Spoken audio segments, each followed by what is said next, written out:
always thought there was a special allure to old houses, but I never imagined that this allure could turn into a nightmare that ensnares me every night.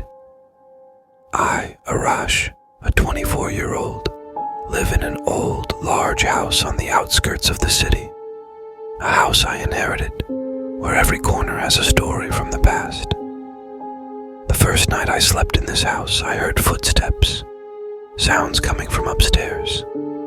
I thought maybe a cat had entered the house, but when I went up, there was nothing.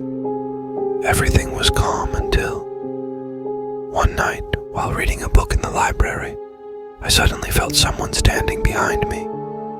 I turned around, but again, there was no one. But this time, I felt a heavy gaze on my neck, a gaze so tangible I could feel its weight. When I turned back, I saw something that made my heart shiver. A woman with a blurred face and worn clothes stood in the corner of the room, staring at me without even blinking. From that night on, I saw her every night, sometimes in the mirror, sometimes in the window, and sometimes even in my dreams. She was always silent, just watching. I tried to communicate with her, but she never responded. The only thing I could understand from her was that she did not want me in this house.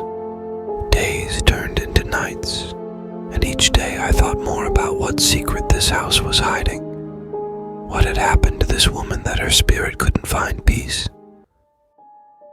I decided to investigate. I spent days reading old books and reviewing family documents. The more I read, the more I realized that the house I lived in was full of dark, untold secrets.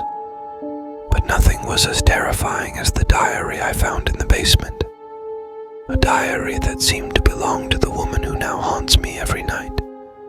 The diary was filled with writings in shaky handwriting. The writing spoke of pain and suffering, of a love betrayed, and of a revenge never exacted. Every night, as the sun set, the writings came to life, and I heard whispers emanating from the walls. A voice that said, "Find me." One night, while reading the diary, I suddenly felt the room's temperature drop sharply. My breath hung in the air and my hands were frozen. When I looked up, I saw the ghostly woman standing in front of me. But this time, something was different. Her eyes were black and empty, and her mouth was twisted into a crooked smile. She extended her hand towards me and said, "You must help me."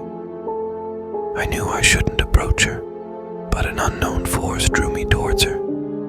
My hands automatically reached out towards her cold, lifeless hands. And at that moment, all the memories and emotions of that woman came flooding into me. I felt her pain, her anger, and her loneliness.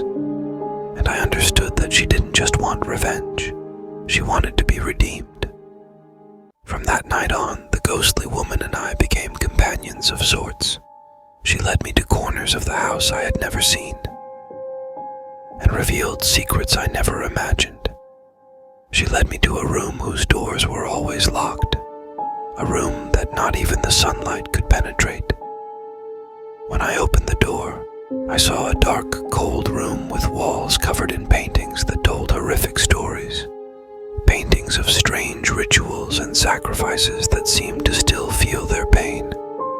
In the center of the room was a large table with lit candles, and beside it, a book with an old leather cover. When I opened the book, I saw pages written in an unknown language.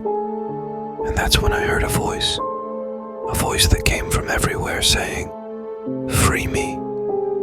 I knew I had to run, but my legs seemed glued to the ground.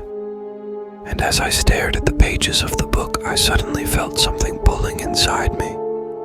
It was as if my soul was being separated from my body.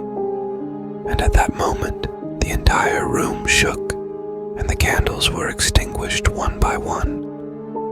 When I came to, I found myself in complete darkness. There was no sound, no light, just darkness and silence.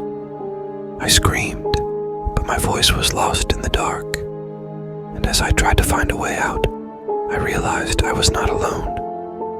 Eyes that glowed in the dark and breaths that I could feel the warmth of on my neck. And then I understood. I was no longer in my world. I had been pulled into another realm, a realm where souls are trapped forever, and there is no escape. And this is the end of my story. Arash, who has now become one of the trapped souls in this house. A story that may never end, because souls always have new stories to tell.